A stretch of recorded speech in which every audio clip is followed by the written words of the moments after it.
صلاة والسلام عليك يا رسول الله. صلاة والسلام عليك يا نبي الله. Bismillahirrahmanirrahim. Assalamualaikum warahmatullahi wabarakatuh. Alhamdulillah wassalatu wassalamu ala Rasulillah Muhammad ibn Abdullah wa ala alihi wa sahbihi wa mawala, amma ba'd. Pertama-tama, marilah sama-sama kita panjatkan puja dan puji syukur kehadirat Allah Subhanahu wa taala, yang mana pada kesempatan yang penuh barokah ini kita bisa berjumpa lagi dalam channel Majelis Ta'lim Al-Hikmah, yaitu Al-Hikmah TV 07, dalam rangka program Ngopi, Ngobrol Perkara Ilmu. Baiklah, untuk mengawali acara ini, kita perkenalkan bahwa ini adalah program baru kita di channel Majelis. Ke depan kita akan membuat program seperti ini. Kita bicara dengan ngobrol kepada guru-guru kita perkara ilmu dan tanya jawab. Insya Allah nanti bisa membawa kebaikan dan keberkahan untuk kita semua yang menyaksikannya. Baiklah, kalau begitu alangkah baiknya kita perkenalkan dulu nih tuan guru kita Al-Mukarram Bapak Kiai Haji SPD. Assalamualaikum Pak Haji. Waalaikumsalam warahmatullahi wabarakatuh. Bagaimana kabarnya nih? Baik, alhamdulillah bikhair. Semuanya baik-baik semua. Semoga kalian juga tetap diberi kebaikan oleh Allah Amin. Amin. Dan sukses selalu, sukses di dunia, sukses di akhirat. Amin. Bagaimana? Jadi gini Pak Haji, untuk ini kita akan membahas mungkin permasalahan yang sehari-hari kita lakukan, pekerjaan yang sehari-hari kita lakukan, tapi mungkin banyak di masyarakat kita itu yang belum paham, belum mengerti akan ilmunya, yaitu adalah bab sholat. Siap Pak Haji. Jadi mungkin langsung saja untuk Pak Haji sebagai pembuka atau pengawali daripada bab kita yang akan kita bahas, bab sholat, minta pencerahannya dari Pak Haji. Baik, terima kasih Ustaz Yusuf selaku Ketua RT juga di wilayah RT 03 juga termasuk moderator kepada para remaja di RT Al-Hikmah, khususnya di tim Hadroh atau Salam. Baiklah, saya awali dengan Bismillahirrahmanirrahim. Assalamualaikum warahmatullahi wabarakatuh. Waalaikumsalam. Alhamdulillahirabbil alamin. Wassalatu wassalamu ala sayyidina Muhammadin wa ala alihi washabbihi ajma'in. Bicara sholat memang ya luas ya. Dari makna sholat itu sendiri tadi sudah sebagian dijelaskan, bahwa segala apa yang kita syukuri itu bukti kita adalah sholat. Jadi bersyukur artinya tarkul ma'asi, meninggalkan segala maksiat. Jadi orang yang sholat berarti tanda bersyukur kepada Allah Subhanahu wa ta'ala. Artinya bahwa sholat itu adalah pusat perhatian segala ibadah Allah yang nilai. Di mana orang yang sholatnya baik akan dinilai amal kebaikannya baik semua. Orang yang sholatnya nggak baik atau kurang bagus, mungkin barangkali kurang memenuhi syarat, yaitu akan jadi bermasalah di hadapan Allah. Sebagaimana hadis tadi yang saya sampaikan, awaluma yuhasabu bihil abdu yaumal qiyamah as-shalah. Pertama kalinya hamba Allah yang akan dihisab itu adalah sholat. Wa in soluhat amalu atau soluhat sairu amalu. Jika baik amal sholatnya, semua amalnya akan jadi baik. Wa in fasada sairu amalu, jika rusak segala sholatnya, maka semuanya amalnya rusak. Jadi pusat perhatian segala amal adalah di sholat. Begitu juga pusat perhatian segala syukur nikmat itu di dalam sholat. Maka orang yang nggak sholat itu berarti tidak bersyukur. Maka hati-hatilah, hanya sekedar bersyukur alhamdulillah badan sehat, ya kan, keringatan habis makan, tapi dia nggak sholat, hakikatnya belum bersyukur. Begitu. Nah, apalagi dimaknai bahwa sholat adalah sebagai tiang agama. As-sholatu imaduddin. Sholat itu adalah tiang agama. Wa man tarakaha faqad hadamaddin. Jika orang itu meninggalkan sholat, berarti dia merobohkan agamanya. Ya. Wa man aqamaha faqad aqamaddin. Barang siapa orangnya yang menegakkan artinya mengerjakan dengan syarat rukunya penuh dengan ilmu pengetahuannya, bukan sekedar sholat asalan atau ikut-ikutan, maka dia faqad aqamaddin, berarti dia menegakkan agamanya. Nah, ini makna sholat luar biasa. Di dalam kehidupan sholat ini adalah ada makna yang memberikan kesejahteraan. Allah berikan kesejahteraan. Sebagaimana Allah berfirman di dalam firman Allah, innallaha wa malaikatahu shalluna 'alan nabi. Ya ayyuhalladzina amanu shallu 'alaihi wa sallimu taslima, kan gitu. Sesungguhnya Allah Subhanahu wa taala itu bersolawat kepada sesungguhnya Allah Subhanahu wa taala dan malaikatnya itu adalah bersolawat kepada Nabi. Artinya solawat ini sejahtera, makna sejahtera, tapi maknanya sholat. Sholat itu berarti ada makna dua, makna doa meminta kesejahteraan kepada Allah. Sedangkan Allah memberikan contoh kepada kita, kepada malaikat-malaikat juga memberikan contoh melalui yang dicontohkan oleh Allah. Tapi kalau contohnya Allah, ya beda lah. Allah bukan sholat kayak kita. Ya, Allah perintahkan sholat, Allah tidak sholat. Allah perintahkan haji, Allah tidak haji. Begitu juga Allah perintahkan yang lain. Gitu. Tapi Allah contohkan sholawat itu maknanya adalah kesejahteraan. Jadi kalau pengen jadi dapat sejahtera dari Allah, ya melalui sholawat kepada Kanjeng Nabi. Karena Kanjeng Nabi Muhammad itu sebagai pusat daripada segala ajaran yang diridhoi oleh Allah Subhanahu wa taala. Ajaran Allah itu sampai kini, sampai akhir zaman. Dari mana? Dari sholatnya yang perlu kita contoh. Kita nggak jumpa dengan Nabi, kita nggak ketemu dengan para sahabat, tapi kita ketemu dengan para ustadz, para guru-guru kita. Tapi itu sholat ya harus melalui ilmu pengetahuan yang nyambung sanadnya, ilmunya kepada Kanjeng Nabi Muhammad SAW. Jadi tinjauan aspek makna sholat itu dari berbagai macam, banyak makna yang harus kita hayati. Ya, kita hayati artinya bukan mengenal saja, bukan memahami saja, tapi menjadi kehidupan. Kita hayati namanya.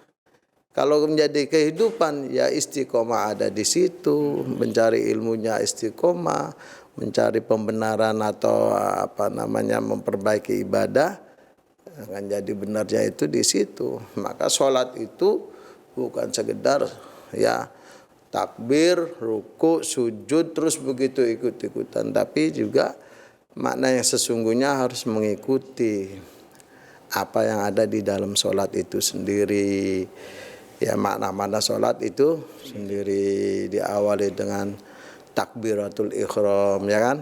Dari takbiratul ihram itu sendiri ada kata-kata inna sholati wa nusuki wa mahyaya wa mamati lillahi rabbil. Nah itu makna sholat itu harus dihayatin, bukan sekedar diamalkan. Kalau mengamalkan banyak orang ya, kalau sudah berjamaah ya kita lihat banyak, tapi belum tentu dihayatin. Sesungguhnya Allah Subhanahu wa taala mengapa orang itu bisa mencegah perbuatan keji dan mungkar dari penghayatan sholat itu sendiri. Ya kan, inna sholata tanha 'anil fahsya wal munkar. Ini bukan ngamalin sholat sekedar ruku, sujud, takbir kemudian salam, tapi sesudah sholatnya itu dihayatin makna sholatnya. Berarti dia bisa mencegah dirinya dari perbuatan keji. Apa keji? Keji itu perbuatan diri sendiri, ngumpet-ngumpet maksiat. Itu ngerusak diri sendiri. Kayak anak muda sekarang, umpamanya mohon maaf, dulu kita nonton jauh-jauh, sekarang udah nggak usah bayar lagi, ya kan, di dalam rumah, dalam rumah. Masuk ke dalam ya, oh iya, udah ada segala macam maksiat di situ. Jadi berbicara tadi Pak Haji sampaikan bahwa sholat itu sesungguhnya bisa mencegah diri kita atau dirimu dari perbuatan keji dan mungkar. Tapi banyak Pak Haji prakteknya di lapangan bahwa yang bersangkutan sholat mah tetap sholat, tapi maksiat istiqomah juga Pak Haji. Itu bagaimana Pak Haji? Jadi kalau kata muda STMJ, sholat terus, maksiat jalan. Ya makanya pengamalan doang, tapi penghayatannya belum ada. Makna pengamalan sama penghayatan itu boleh. Kalau pengamalan sekedar ngamalin kita dari lisan, dari takbir dan perbuatan, itu pengamalan. Tapi namanya penghayatan dari dalam hati, dari ruh, dari gerakan jantung, detiknya darah, aliran darah, ya kan? Kemudian berpikirnya otak, pikiran, akal, itu penghayatannya gimana di dalam sholat itu. Kadang Allahu Akbar mikirin dunia aja, dari mulai usoli sampai takbir sampai assalamualaikum, kadang cuma sedikit ingat Allahnya, kan gitu, sangat sedikit. Maka di situ disebut sama Allah, wa qalilum min ibadiyasy syakur. Ini mana sholat itu sendiri, sangat sedikit sekali orang-orang atau hamba-hambaku yang pandai bersyukur. Artinya penghayatan sholatnya ini belum bisa, ya belum bisa, baru ibaratnya baru cuma makna amalan doang. Penghayatan sholatnya belum. Maka tadi tanha 'anil fahsya wal munkar. Fahsya ini artinya maksiat dirinya, tidak merusak orang lain. Kayak tadi, ya kan? HP, ya kan? Kemudian apa lagi? Maksiat di diri sendiri, ngerusak diri, kemalasan karena faktor diri sendiri, sebab dia nggak bisa ngatur waktu. Contoh umpamanya saatnya sholat subuh, dia lelap dengan tidurnya. Kenapa tidak bisa mengaturkan waktu? Nah ini namanya keji, faksa, wal mungkar dan mungkar. Nah kalau mungkar lebih bahaya lagi. Apa?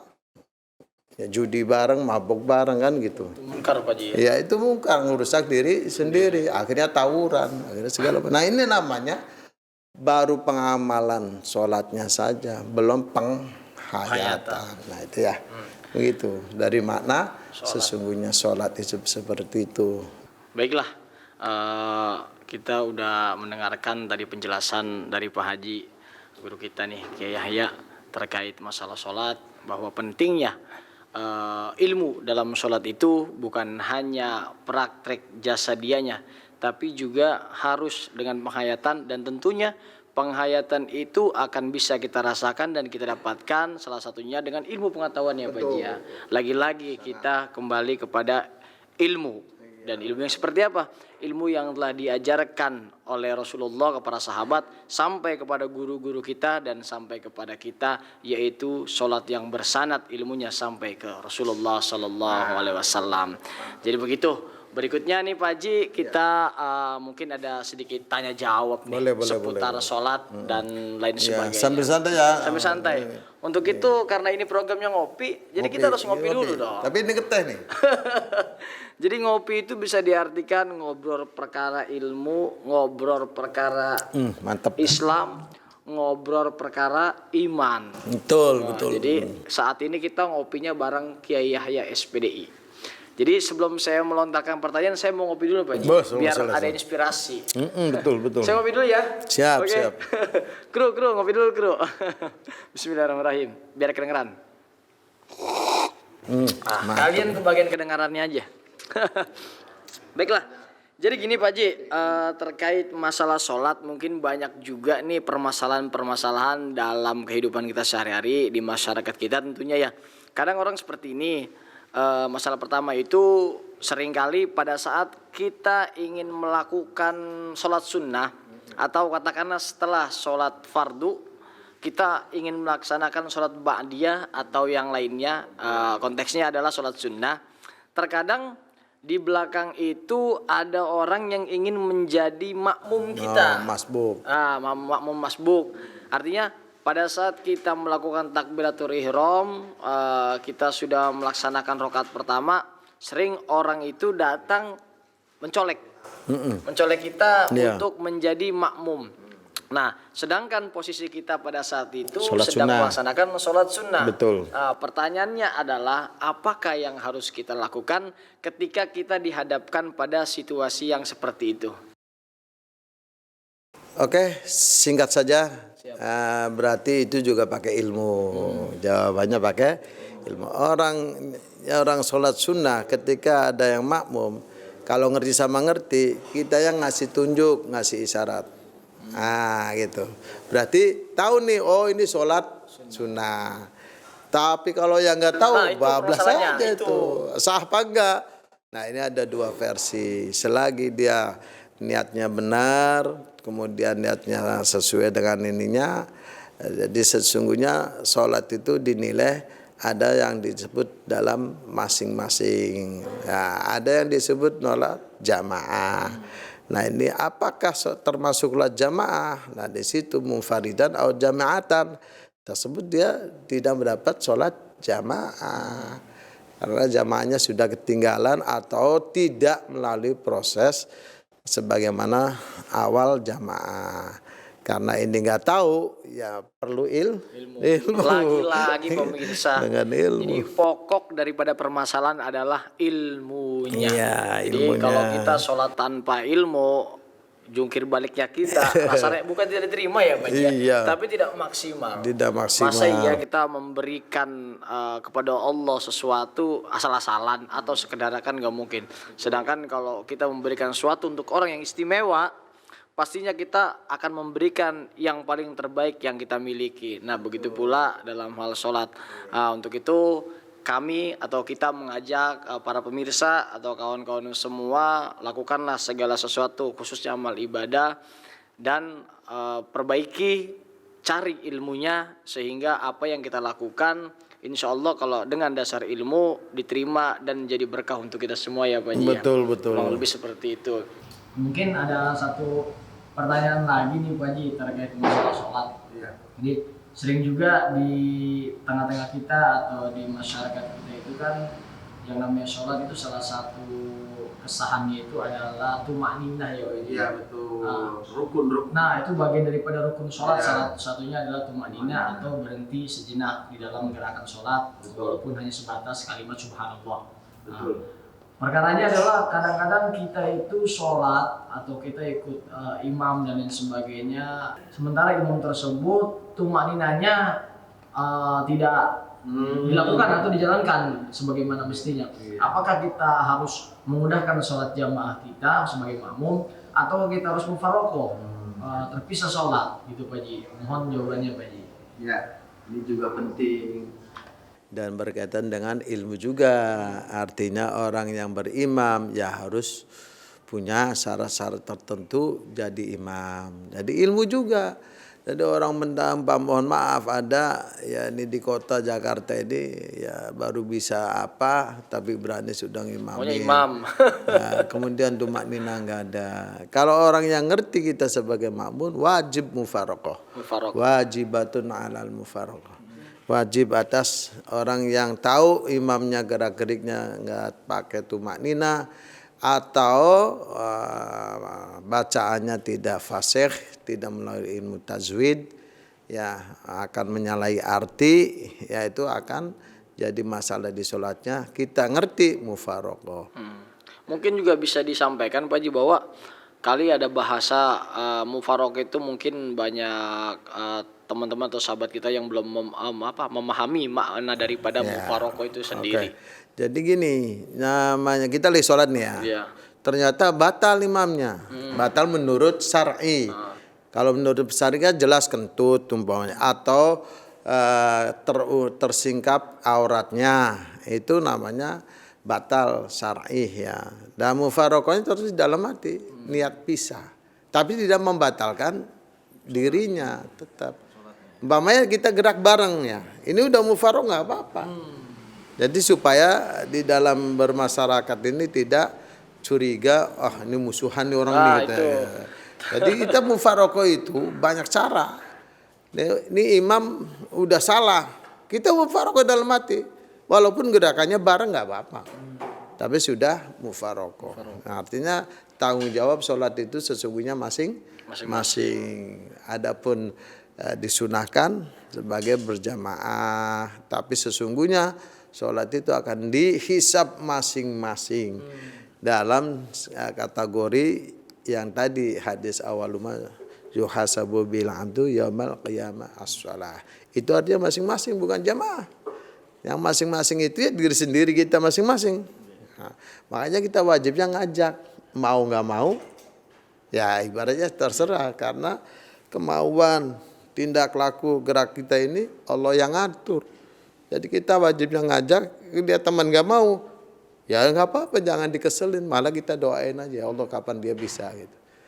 Itu dakwah juga, jangan sampai diancam, jangan. Jadi kita ini anak kita umpamanya, ayo nak, kita sholat nak, pertama kedua nggak mau, dikasih motivasi dengan beli apa, motivasi ini kalau mau sholat ini bisa ini kasih hadiah. Nah, diiming-iming gitu Pak Haji. Diiming-iming. Nggak apa-apa ya Pak Haji. Nggak apa-apa, itu awal pertama mengajak ya anak-anak kita, keluarga kita atau teman kita.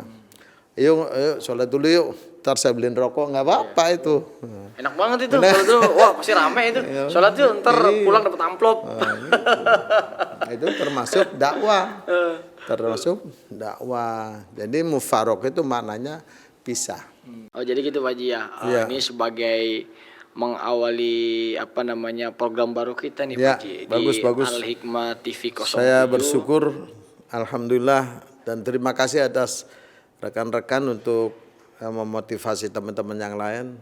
Al Hikmah TV 07 sudah aktif kembali. Doakan dari kita semua yang pemirsa, pendengar, penonton agar tetap istiqomah, bisa programnya lancar dan sukses sukses dalamnya dan sukses dunia akhirat. Kemudian yang penting adalah segala sesuatunya mari kita tidak putus berlaku kebaikan, berbuat kebaikan.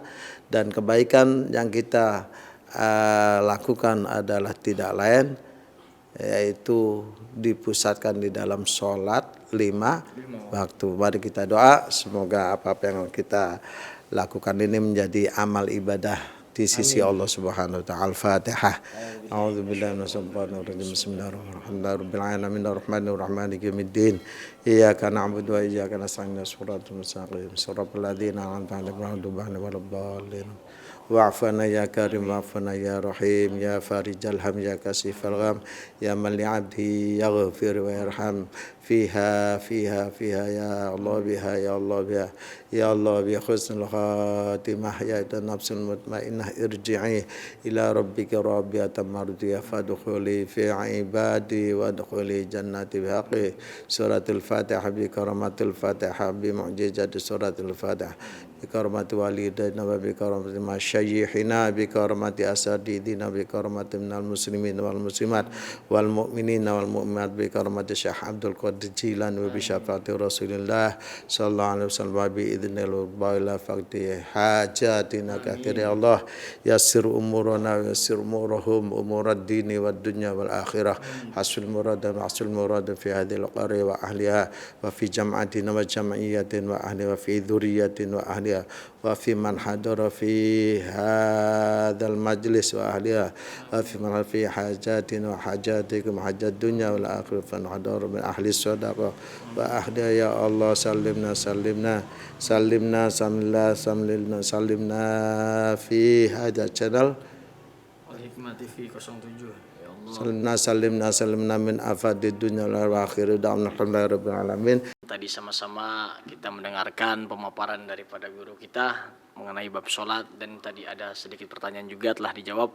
Mudah-mudahan ini semua menjadi tambahan ilmu untuk kita semua yang mendengarkan dan manfaat untuk ibadah kita kepada Allah Subhanahu wa taala, sehingga seluruh ibadah amalia kita diterima oleh Allah Subhanahu wa taala. Akhirnya saya selaku pembawa acara mengucapkan terima kasih atas perhatiannya, mohon maaf atas segala kekurangannya. Akhir kalam, wallahul muwaffiq ila aqwamit thoriq. Wassalamualaikum warahmatullahi wabarakatuh.